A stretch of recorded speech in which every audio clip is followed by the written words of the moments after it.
auntie, that's what y'all call me, because I'm the auntie that's gonna tell the truth, whether you want to hear it or not. One thing that I said I was going to do was speak what people think. We all, so many of us thinking the same thing. And the topic that I want to really touch on is an over sexualized generation. You know, it's funny how when you call out something that you don't agree with, or that's just opposite of your thought process, you hating, you old, you don't know what you're talking about, shut up, look the other way. But no, this auntie ain't gonna do that. I'm gonna tell you what I think, like it or not. I remember when I was in my earlier days, in my 20s, I had older people that gave me valuable, valid information, advice. And much of it I took. I was the type of person, I gravitated to older people. I appreciated wisdom and input, and I paid attention. And my life started to benefit from it. But I didn't benefit all the time because, like my father would say, you know, there was moments in my life where I was a knucklehead and I didn't listen because they weren't saying the things that I wanted to hear.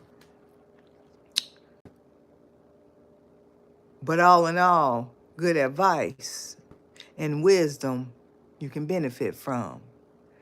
And within my own family, my children, both my children are grown. I got a Gen Z and a millennial. So, which between the two generations, there is a difference. Let's be clear. My kids are 10 years apart. Um, one receives information better than the other. My son, who is a millennial, he's more level-headed, more reserved, has much more respect for his elders.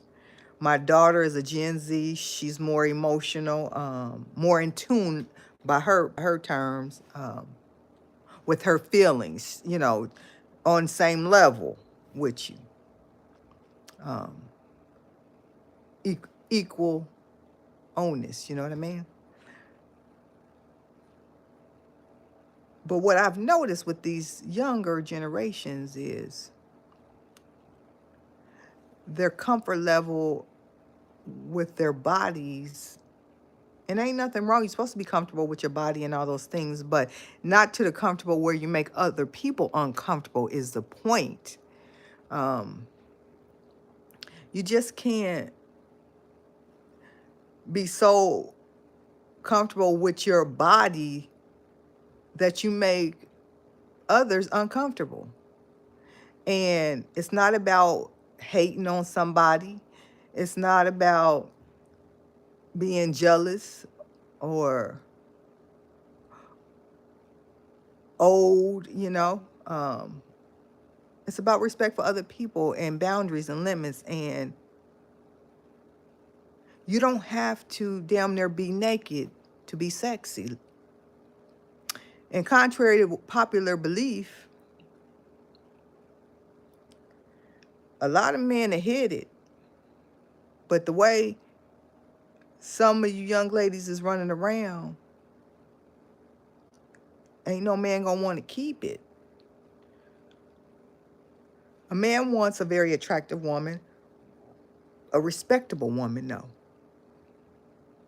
And if you don't present yourself in a respectable way, at some point you're gonna lose. You know, so many young ladies, and I get it. I was in my 20s before. You know, really want a man. Everybody wants affection.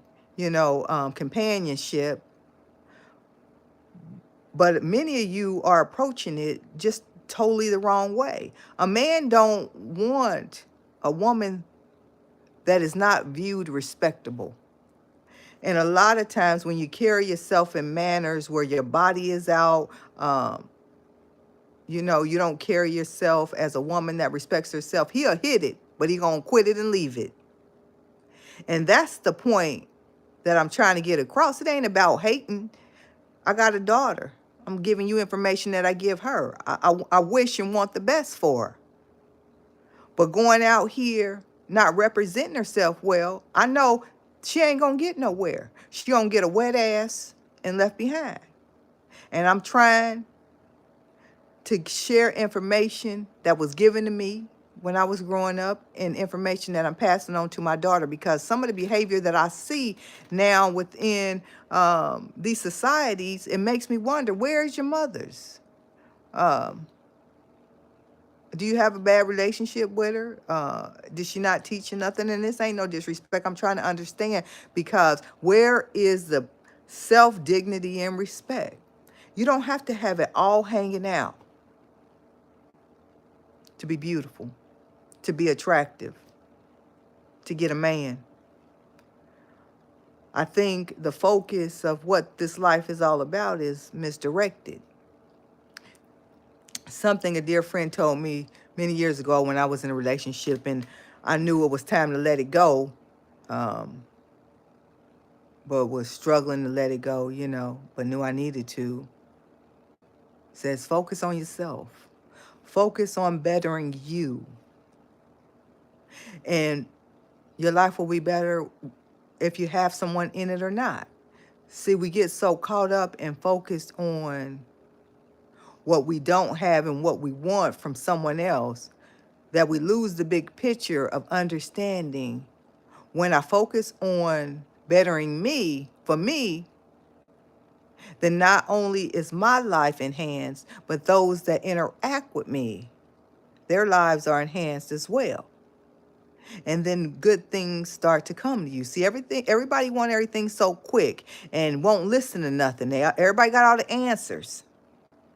But the problem is you're moving around and you're running around in circles. You got to learn how to receive information. You got to learn how to listen and understand that everybody ain't out here wishing the worst on you. A lot of us wish the best and want you to succeed. Because when you see somebody, I don't have to know you to care about what happens to you. When you see somebody veering off far left and going to fall off a cliff, and when you speak up, they want to chastise you and be argumentative. See, that don't scare me, because I know my purpose. I know my intentions. And growing up, when someone gave me information, when I wanted to hear it or not, later on in life, I appreciated it. And I remembered that person because they took the time to care enough about me to try to educate me, to give me wisdom. And that is what I am offering, whether you want it or not. I see a lot of things out here in this society that somebody need to speak up. And I'm going to speak up. Because I'm thinking it, and I know a million people like me are too. And I ain't scared to say something. I managed people almost my whole career, from my 20s until a couple years ago. Thank God I don't never want to manage people no more, because that's a lot of stress and work. But one thing I do know is people. And I've always put my best foot forward and gave them honest feedback and the best that I have to offer. Those that were in tune and understood when someone is being genuine, they received it. But you see, when you run across these knuckleheads that you can't tell them something, they will destroy and rotten the whole crop if you let them. But the good news is I ain't afraid to speak up. You got these young ladies out here that ain't got no respect for nobody, not even themselves. So less known, you and I, so we can forget about it. But see, the problem is too many people look the other way. I ain't looking the other way. When I see it, I'm gonna call it out. I'm gonna call it out for what it is. All this overly sexualized personal expression. Don't nobody want to see all of that. And ain't nobody hating. I don't want to see your body. That is personal. That's intimate. We all got boundaries. And you want to say, look the other way. No, I have a boundary. I don't want to be put in a situation where I'm uncomfortable. Don't look at it. You don't give me a choice. Your whole body hanging out. It's a disservice, and it's a disgrace to not only yourself, but your culture, and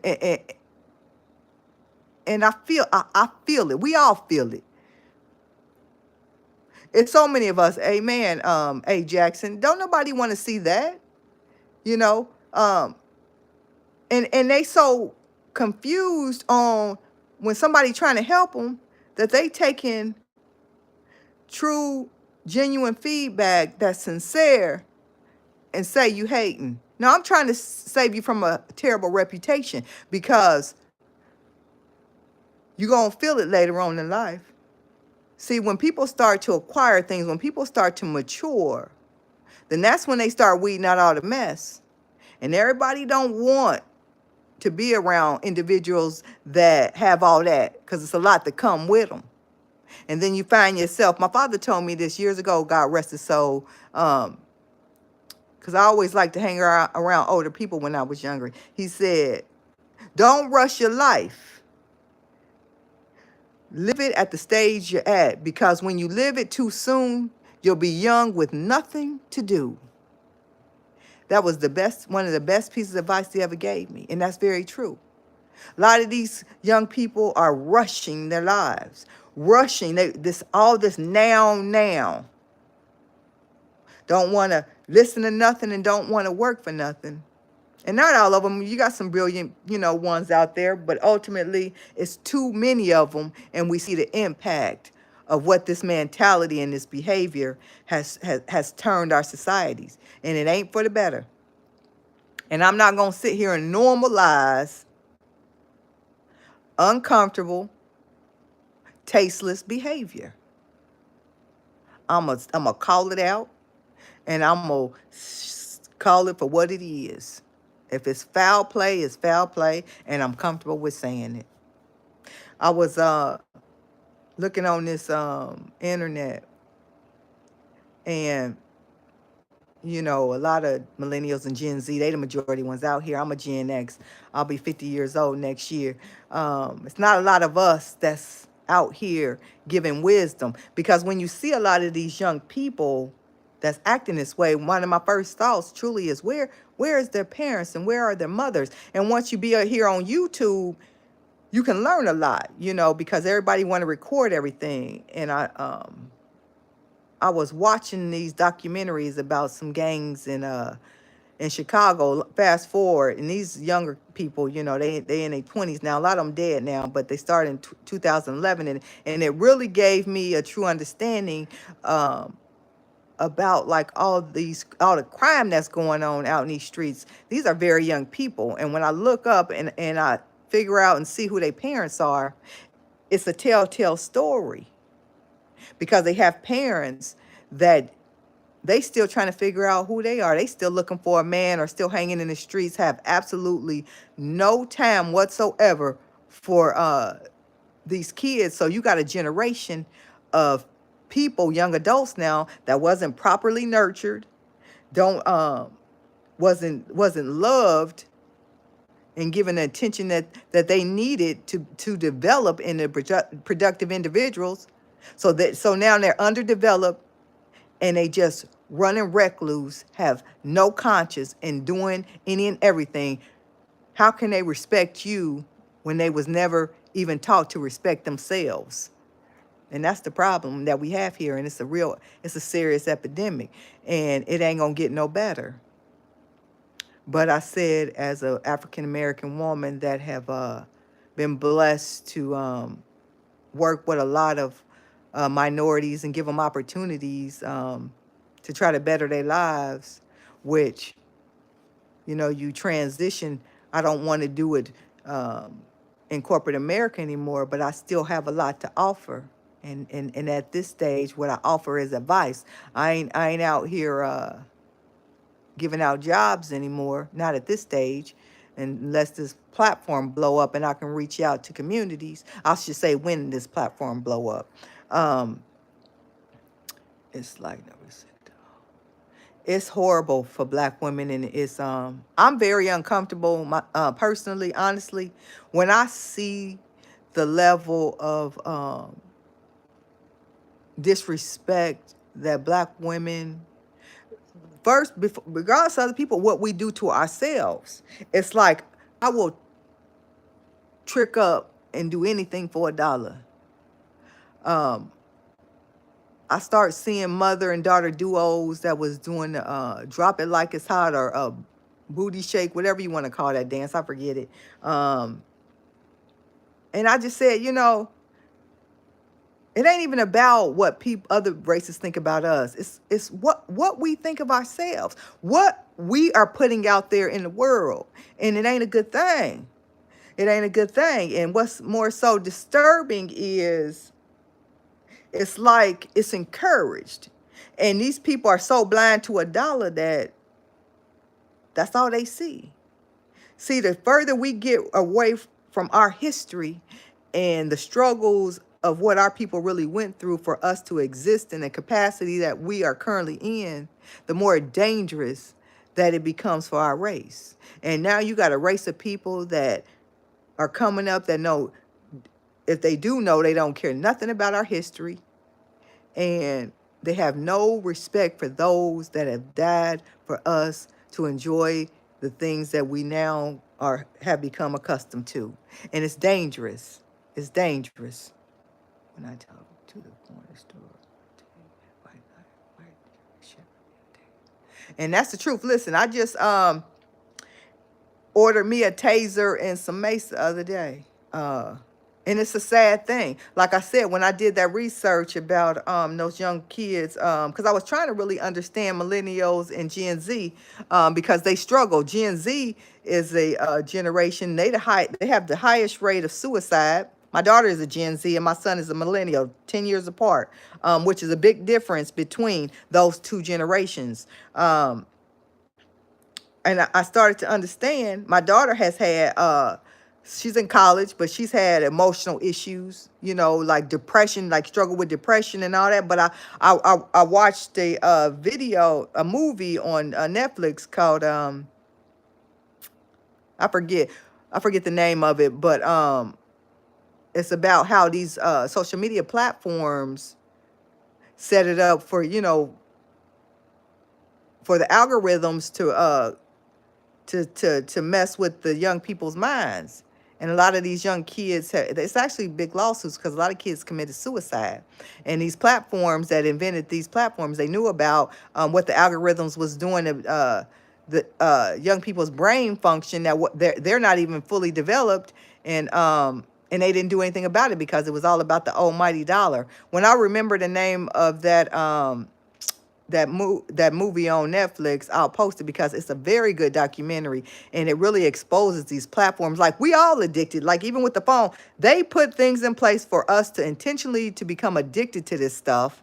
Like, it's natural. If you leave your cell phone home, you walk out the door, you going back to get it. It's a part of your, it's like it's a part of your identity. It was intentionally programmed to make us become addicted to this stuff. And the guy that made this one program on the documentary, he made this one app. He had to create another app to make himself not addicted to the app that he created. And a lot of these people that came forward, see, they quit the platforms because they started to become fearful, because ethically they knew that it was damaging to the human mind, and they didn't want no part of it, so they quit. But they came forward and speaking out. This is on YouTube, Facebook, TikTok, all these platforms that they've done. Hey, welcome, Cherry. That they intentionally have programmed these platforms to make people addictive, just like TikTok. It's huge in the U.S., but over there in China, those younger kids don't know nothing about TikTok. It's great penalties, if but they're not taught that. If y'all all can see me Peach struck my page for her comment. What did your page get struck for, Cherry?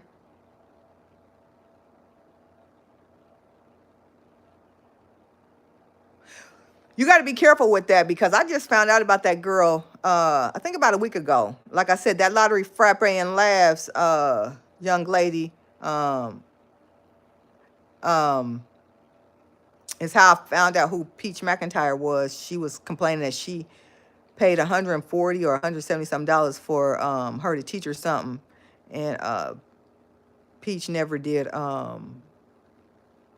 render the service. So, and she couldn't get in touch with Peach through any of the avenues that she was supposed to be able to. So she started leaving comments saying she wanted her money back. So that's how I found out about Peach. I was like, who is this? So I looked it up because she went live on that Lottery Frappe and Labs platform complaining about it. But this is the thing, you got to be careful with Peach because, again, I'm very aware of people because like I said, I managed people for over 20 years in corporate America. One thing I know is people. I know them. I know them very too well, so well that I don't want to manage them no more. Peach ain't dumb, and that's what. And this is in my short period of time of learning about this girl, looking at her videos and just assessing her by her behavior and the way she moved. That is not a dumb young lady at all. She's actually an intelligent young lady. The problem is she's too ghetto. She's chosen to be ghetto when she really don't have to be. She could use her platform for something, for a greater purpose, you know. And that's what I don't understand. When you grow these platforms, you can be authentic, smart, but yeah, exactly. Um, and something is wrong there, for the mere fact that she cared. Well, number one, she got 7 kids, and in today's times, like, it just don't make no sense. Why you keep having kids back to back like that, and they got these conditions, like, that's troubling within itself. You know, who does that? Um, but you got to be careful with her because she will take the time, and she will. I mean, she tell you on her videos, like, she spent a day sending out copyright violations and stuff like that. So what was the comment? You said comment violation. I mean, was it name calling or what?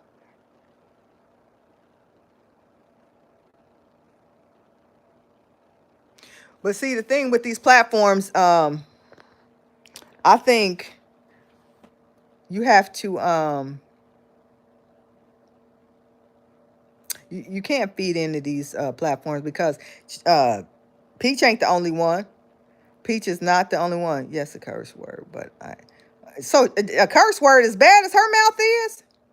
She got a post up right now that she cussing like a sailor with her kids. That's interesting. But right. Yeah. But she my heart goes out to her. My intent and my focus ain't to bash nobody. But I'm gonna call it out. My problem is when I see something ignorant, or when I see somebody that's doing a disservice to the black female, it gets up under my skin. And especially when you have a large platform and you got a large audience. But the caveat to that, and what's more disturbing, is when you got a lot of like-minded people like her. And that becomes disturbing because you already know this person, their logic and their maturity level isn't up to power, isn't mature and at a healthy state. And then you got thousands of people that's rooting it on and supporting it. So, that's just like the rich person. Nobody ever corrects them or points out their mistakes. You know, they just, they trying to keep peace so they can stay, stay around those that are prospering. I don't live like that. When something is wrong and then something is foul, I'm gonna call it out for what it is. You know, some of the greatest respect that I have is for people that have taken the time to chastise me or to give me constructive criticism or advice, whether I take it or not. Um, I think it's important to be authentic and to speak up and out about right and wrong. And when I see something wrong, then I'm gonna do something about it. And I made a conscious decision when I started these videos when I was in a group therapy from suffering from severe depression because of managing people, caring more about people than I did myself. Um, I went for a walk and God told me, this is 2019 in July. First time I ever went live on Facebook. I went for a walk after a group therapy. My job sent me out because I had I developed anxiety and depression, um, to open my mouth and speak up and speak out. And that's when I started talking about mental health and wanted to educate the African American community and encourage us to start being honest with ourselves and quit buying into the lies so we could live happy, healthy lives and be well. And what I'm seeing out here is the furthest thing from it. Everybody want to use those buzzwords, self-love and self-care, and I don't see none of it anywhere. And ain't nobody doing nothing about mental health. They talk about it, but ain't nobody did nothing. Thank you. Praise God, I am too. The mind is a fragile thing, and I'm telling you, I've been and I adopted that very strong woman my whole life. But when you don't take care of yourself, it will come back. I have no choice. God started, and what the beautiful part about this, Cherry, God started coming to me and speaking before, like, my major decline happened. A voice started appearing and telling me to pay attention and giving me direction. And the one thing I can honestly say to save my life is it was very clear to me and I started listening. And I believe that's what saved my life. But I let it linger on for too long, overworking myself, high stress jobs,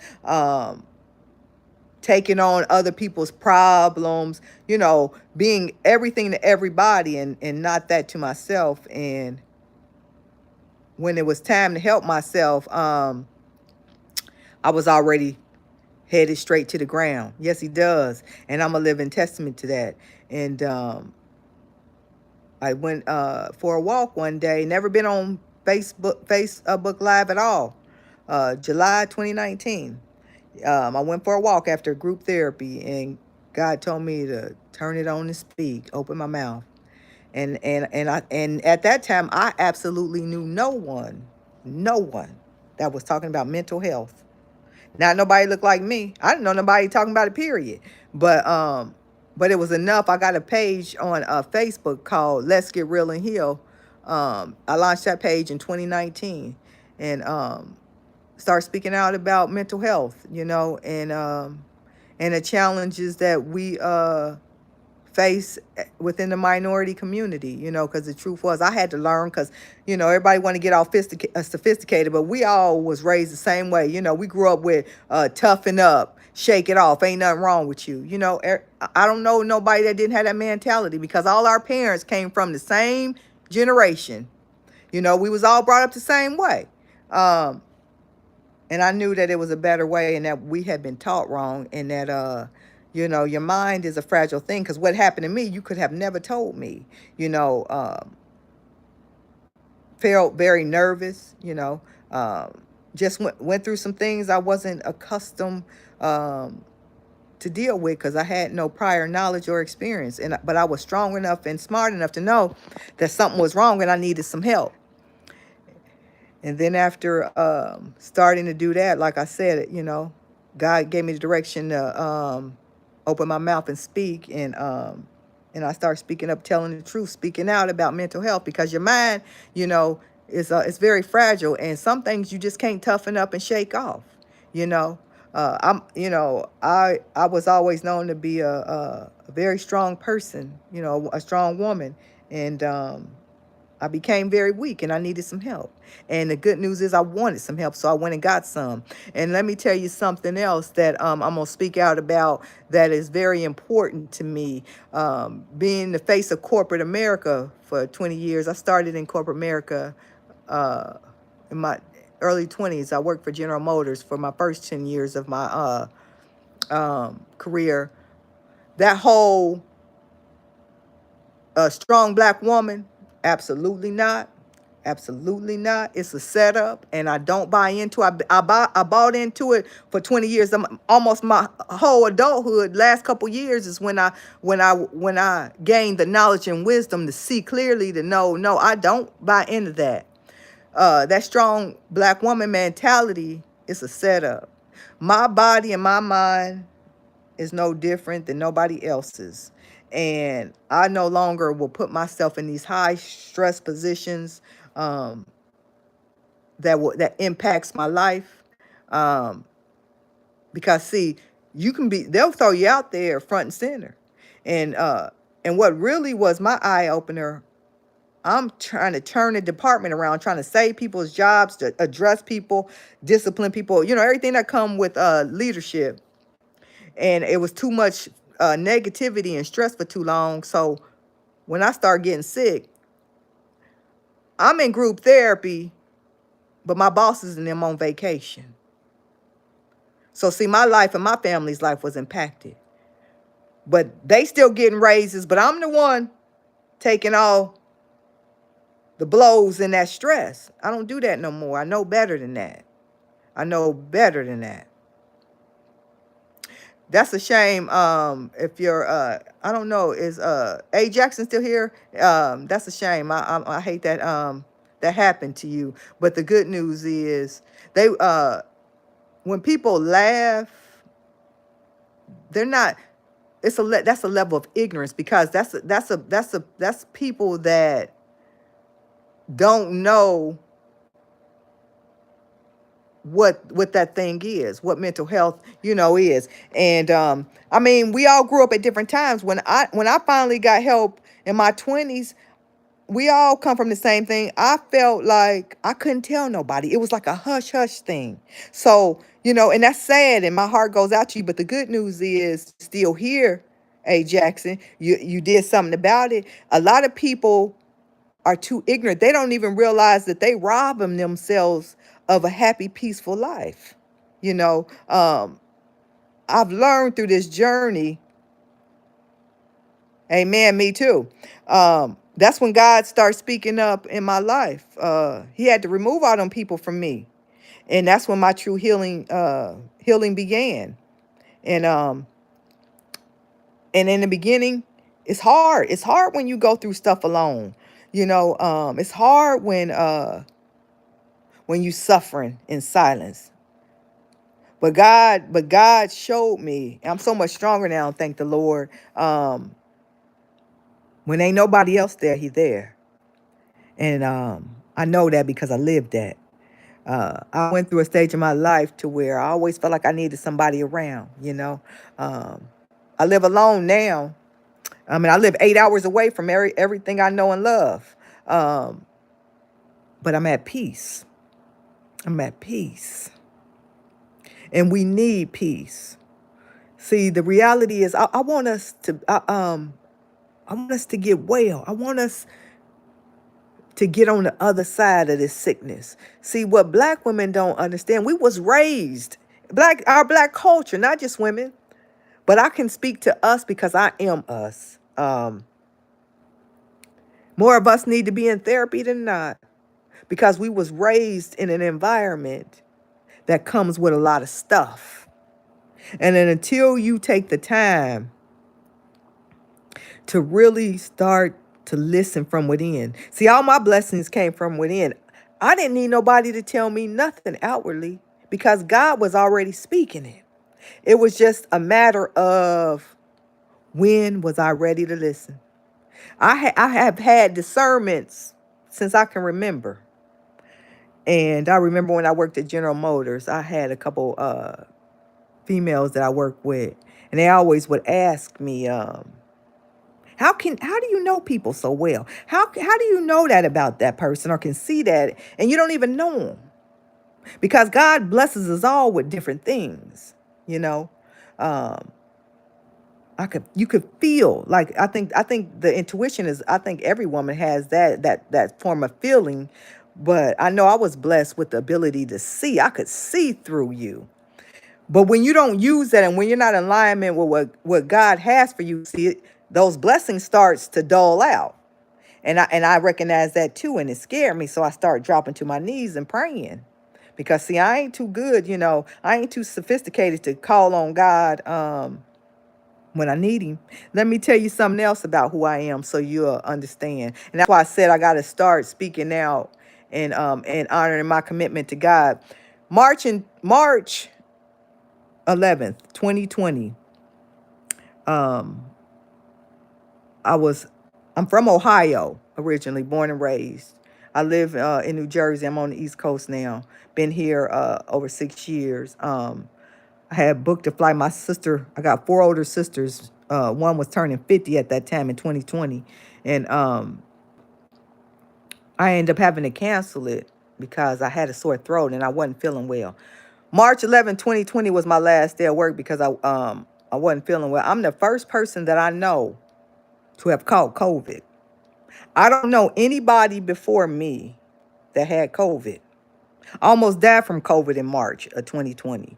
Um, I'm one of the first eight documented cases within my city um, that's documented to have had COVID. And the thing about this, when I went to the hospital, you had to get a prescription to get in. That's when they had those security and the police at the door. Cause I didn't know I had COVID. Didn't nobody know what it really was. We started learning about it at that time, but I didn't know what it was. Fast forward, I got in the hospital because my doctor had faxed them a prescription to get me in there. Um, that's when they was lying because they didn't have the test back then. And I'm in pharmaceutical now. The big plant that I work at, they had sent everybody home but the essential workers. And the doctor at that clinic said they didn't have a COVID test because they was very scarce back then. And I got a very high fever. I'm hallucinating, very extremely ill. And when he found out where I worked, he used to be the doctor. The plant I'm at, they got over 10,000 employees there. Um, he said that they didn't have the COVID test, but when he found out where I worked, he all of a sudden had that test because he used to be the doctor at that plant. And he knew how large the population was there, and that because the area that I worked in at the time, we made vaccines. Um, he all of a sudden had that vaccine. And I say all that to say, see, I was just a regular black woman that didn't mean nothing until he found out what I did for a living. And and when I tell you, it took me over a month. It was actually my insurance company. I actually left. I walked out of there because I heard a voice tell me I had to tell the story another time. But fast forward, I went home to die. I wasn't gonna stay there, and I think that's what saved my life because had I stayed there, I'd have been put on a respirator. But anyway, it took me over a month to get well. I actually prayed to God to take my life. It was so bad, and I was the only one here. Wasn't nobody coming to see me. That's when all these cities was locked down. You wasn't nobody traveling, and you couldn't get in these cities. And when I asked God I said, if my work has been well enough with you, I ask you to take my life. And if not, I ask you to come here and heal me. Because I could feel myself dying, right? I felt the presence of God that day. And then my temperature started to break. And I was very weak. Because I think the last time I checked, my temperature was like 104. I was hallucinating, uh, perspiring. I've never been sick like that in my life. But long story short, after I cried out to God and he came, a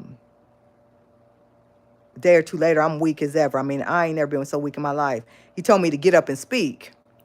And I'm the first person that many people know that had COVID, because most people that I'm connected with on my personal page on Facebook, they know me. You grew up with me, or um, you worked with me. I don't, it ain't no people that I don't know.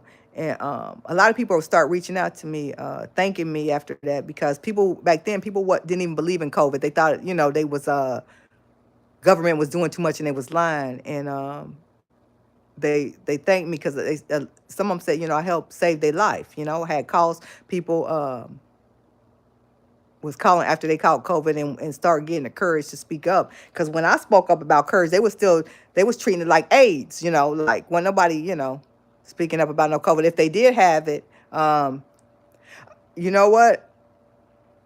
At first I appreciate that, but to be honest with you, that it was the worst experience, but it was one of the best experience, because I had an intimate experience with God many days after that. I still, to this day, have some effects. I used to be like a very strong talker, like, very swift and witty. But my speaking now is a little delayed. Like sometimes I have to stop and think. That's a post symptom of COVID. But yeah, thank you. And me too, praise God. But see, I made a commitment to God that I would speak up and speak out, and that I would live within my purpose. And and that's what I'm being true to. You know, um, I got to, I take my time. Sometimes I'm like, I don't feel like being bothered with social media, but that's not being true to what God told me to do. And that's when I said, and then when I'm very sensitive to what goes on in the world. I'm more sensitive. I've always been a sensitive person, but I'm very sensitive now to society and what goes on. And I feel like I have an obligation to speak out, to do my part. I might not can save everybody, but if I can touch somebody, then it's better than nobody. Because so many people, like in the Bible, it speaks about, it'll be a generation of people that don't know me. And it's so many, and it's so many people that don't believe in God. Um, People can believe whatever they want to believe. I know what I believe. And I ain't knocking nobody for what they believe, but what they're not going to do is stop me from being authentic with who I am. I went through it, and you know what? I cried over a year. But what I can tell you is this. When I cried, I also talked to God. Because I spent over 2 years. And I didn't see nobody. I was scared to leave my house. It was bad. You know, um, and all I did was cry. Every single day was cry. And I still have my moments to where I get lonely. It's a lot of women out here. We are, for those that have kids, most of our kids are grown. They have their lives to lead. There's not enough authentic, genuine people. And then you have a race of people that haven't supported each other properly, so you can feel alone. But what I said is, I want a community of people to know that we are not alone. Just as much as I show up and I'm going to speak out, you coming in here, you have showed up for me. I ain't talking to myself. For the last 30 plus minutes, I've talked to Cherry and A. Jackson, and that's a blessing. We are not alone when we are together and show up for one another. And that's what we need more of. Because what I realize is, through all of this, your family will disappoint you. You have to, I'm at the stage in my life, I'm 49. Amen. Me too. Um, I accept my family for who they are. I no longer have expectations of something that has never been nor never will it be. Where do I find my peace and my happiness and my fulfillment? And accepted a lot of people that I thought I would find it in is just not there. So I have to live and move within my life in another way. You got to move differently, because that's true. If we, I did the same thing for decades, and the same results is what I got. I made a decision. I don't want to live like that no more, and I did something about it. I did something about it. And the thing that I know, I ain't alone. I ain't out here to put on no shows, and I ain't too proud. I see fake everywhere. But I know I ain't the only one that's genuine and authentic. It's more of me out there. And the more I show up, I'm going to find more people like me. Because you got to weed out all the mess. And and it's important for people to know that others care. I remember I went through a period where I just thank you for showing up, and that's sincere from my heart. Where I felt like wasn't nobody there, didn't nobody care. I mean, I was genuinely, truly lonely, sad here since I've lived here on the East Coast. But God helped me through that, and and I know my life ain't the only one that looked like that. That went through that. I know it's more people than not that have been through that. But see, people want to show up and not be authentic. But I ain't afraid to be authentic. And Cherry, it's not sad because you know why it ain't sad? Because we here now. We here now. Oh, I do. Trust me. I know. I know what them days look like. I remember when I would talk to one of my sisters. I mean, I went months with and didn't talk to nobody in my family. Um, I've come to realize I would try to explain to her the struggles I went through. Like, because I never went through something like that in my life. The loneliness, the pain, the fear, all of that. And I just stopped trying to explain because I said, you know what? No one will never truly know what I went through because that experience was for me and me alone. And but God was there. And that's where I started to find my peace. I said I wasn't alone because God was there. Because ain't no way I could have went through all of that without his help. Because I hit low of lows. And then, you come as we get older, we understand, people love you, but people love you with limits, you know? And and that's okay because everybody got their own life. That's why I say, God gave me that phrase when I told you I'd launched that page, Let's Get Real and Heal, because so many people was reaching out to me when I started talking about mental health and struggles in 2019. And I wanted to keep my personal page authentic. So I asked God for a name. I said, I need a name, because I wanted to create a page focused on that. And he said, you had already been saying it. And that's where I got Let's Get Real and Heal. And people wasn't authentic. See, people don't get authentic until you get authentic. People will lie, make you try to portray this lifestyle. I said, all these people got these wonderful lives on social media and everybody miserable as hell. I know they are. I can see it. And then when I started down that journey about what self-love, I'm in my 40s. It has taken me till my 40s to learn and understand what I love myself mean. It took me 40 years to love myself. And I am very proud to say that because I know more people than not don't know what self-love is. People think you're born with it. You ain't born with self-love. Self-love is an intentional behavior. It is work to seek, to understand, and to know.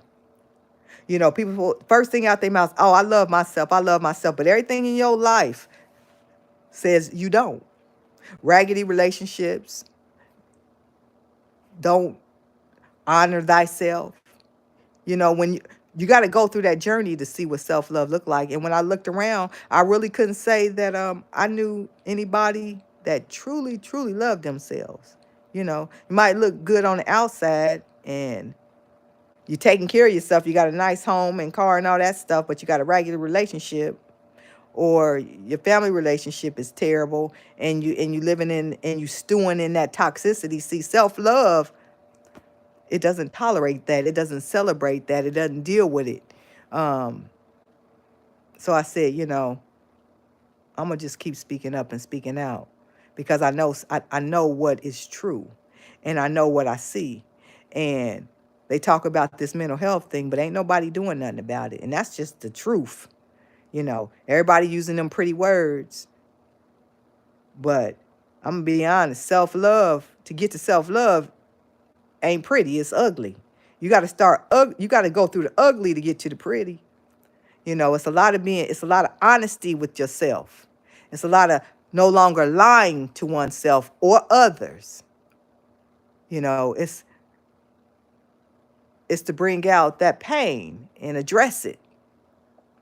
A lot of people, they ain't willing to deal with that. A lot of not I'm gonna say it ain't that they ain't willing to deal with it. They don't know how to deal with it because they ain't never been taught it. And you got these companies and these programs out there. Ain't nobody helping nobody. You got to learn how to help yourself. I say, and the best thing I can do is to be honest and to speak out, um, to try to find like-minded people that want the same things that I want.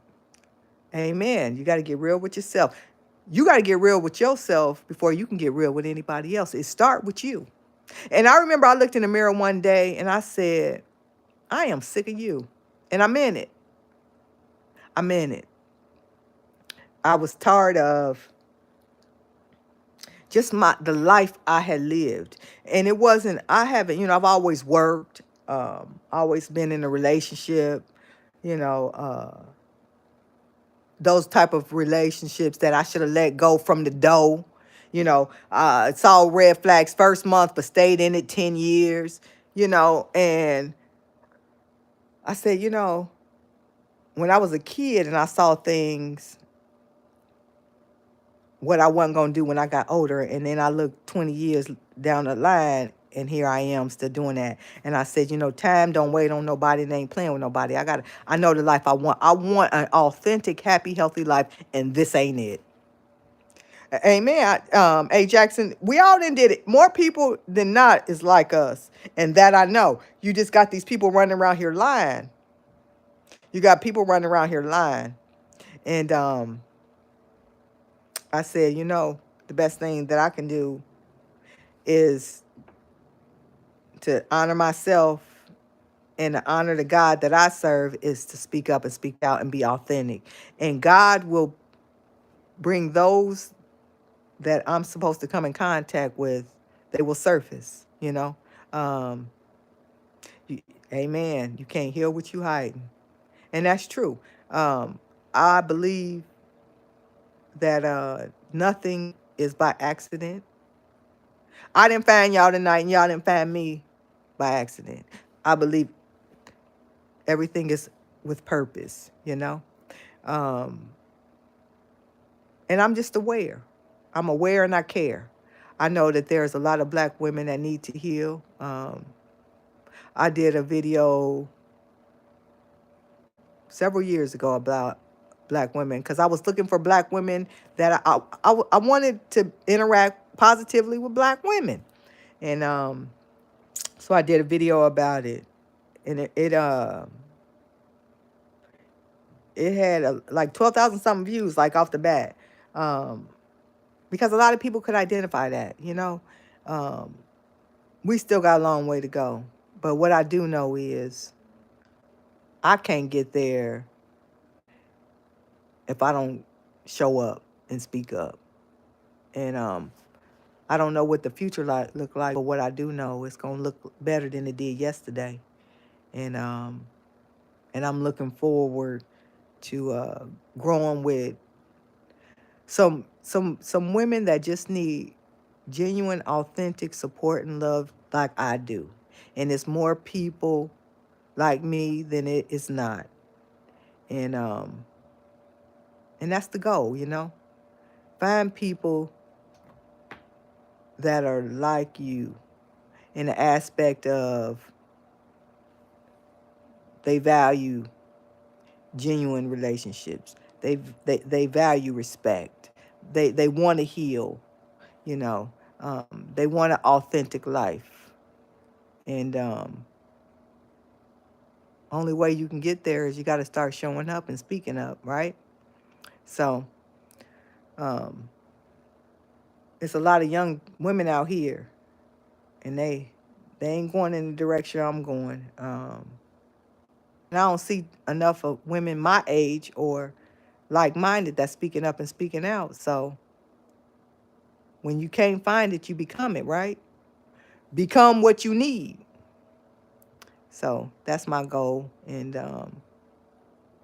my intention. Tell me this. What do y'all think about this? I thought about this and just I had thought about like start doing forums, like this, like have certain days and times where it's like a meet, where you go live and it's just a place where we come together and we talk, whatever we want to talk about, whatever, um, whatever's going on, just have, build a community where it's a safe space and just try to build that positive platform that we also need without all the extra stuff and all the extra noise in the world. So that's an idea. I mean, ain't an idea. I appreciate that, and I'm here to support you as well, because that's the whole thing. I'm fully aware. It ain't about me. It's about us. It's about us.